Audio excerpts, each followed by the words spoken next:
E aí, galerinha do sétimo ano, vamos dar continuidade aqui a mais umas aulinhas nossas, tudo bem? Aula passada, nós falamos basicamente de temperatura e calor, não foi? Hoje, falamos as diferenças, no caso. Hoje, na aula de hoje, nós vamos falar mais especificamente sobre o calor, tranquilo?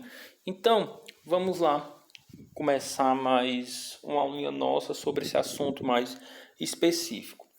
Então, para começar a falar sobre o calor, eu vou começar a falar a respeito sobre das unidades de calor, tudo bem? Então, a questão das unidades, vocês têm que entender o que seria a questão do sistema internacional, que é esse SI aqui que vocês estão vendo. Sistema internacional são um conjunto de unidades padrões, tudo bem? Que são utilizados ao redor do mundo, tranquilo? Então, por exemplo, quando a gente fala do sistema internacional para tempo, seria o segundo. Questão do sistema internacional de distância, seria o metro. No caso do calor, a gente utiliza o Joule, tudo bem? Que é esse Jzinho aí. Outra medida bastante conhecida, inclusive deve ser conhecida por vocês, é a caloria, apresentada por esse cal aí, C-A-L, tudo bem? Uma caloria equivale a 4,18 joules, tranquilo, galera? Vocês podem ver também um outro tipo de caloria, que é principalmente encontrado em alimentos, que é a caloria com Czinho maiúsculo. Ela aí a gente vai comentar um pouco melhor nas nossas aulas presenciais ou videoconferências, tudo bem? Então a gente vai falar um pouquinho mais sobre elas. Por enquanto, fiquem aí com essas duas, o Joule e a caloria com o Czinho minúsculo. E aí nós temos os tipos de calor, que seria o calor sensível e o calor latente, galera, tudo bem? O que seria o calor sensível? Galera, o calor sensível é a quantidade de calor que uma determinada substância, um determinado material vai precisar receber para alterar a sua temperatura, tudo bem? Lembrando que existem materiais que eles vão alterar a sua temperatura de forma mais fácil, tá? Tudo bem?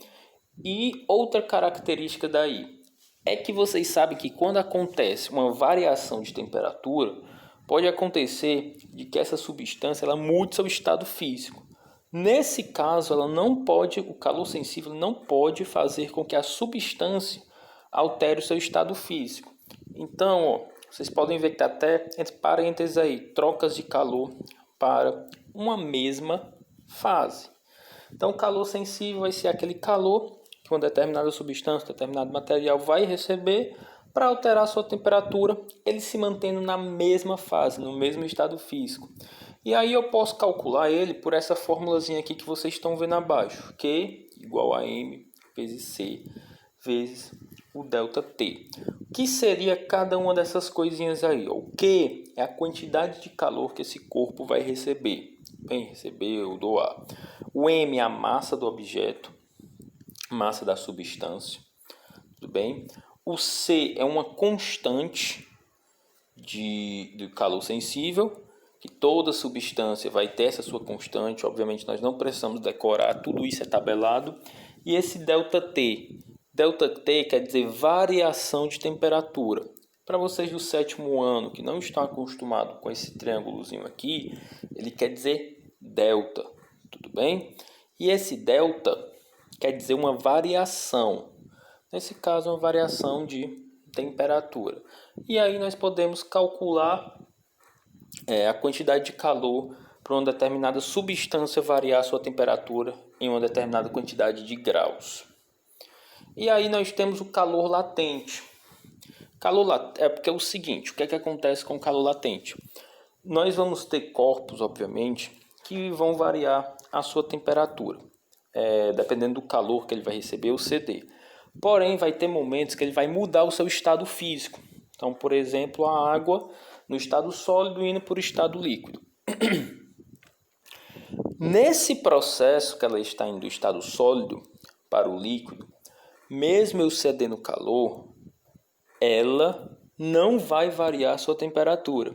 Só vai variar quando toda a água no estado sólido passar para o estado líquido, ela volta a variar a sua temperatura. Então, o que é que acontece? O calor latente é aquele calor que eu vou ceder para uma substância para ela alterar o seu estado físico e não vai alterar a sua temperatura.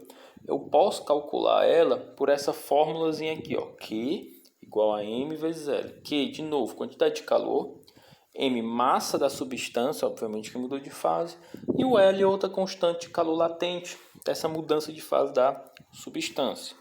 Tudo bem? E aí, para finalizar, nós temos a condução, convecção e a irradiação. Tranquilo, galera?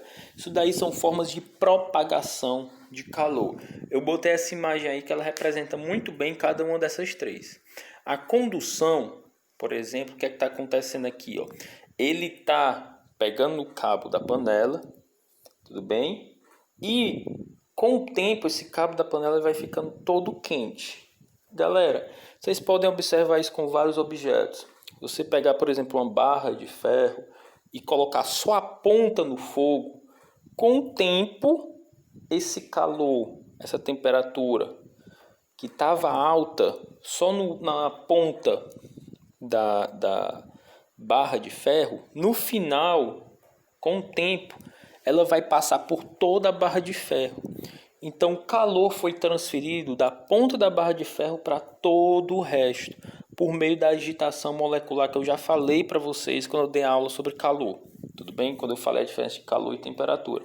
Então, por meio da agitação térmica, a pontinha da barra aqui, só a pontinha da barra que estava com calor, que estava com a temperatura elevada, ela vai começar a passar por toda essa barra de ferro. Tudo bem? Então, essa é a primeiro jeito, por condução. É um bom exemplo, acabei de citar aqui para vocês e que tem aí também no cabinho.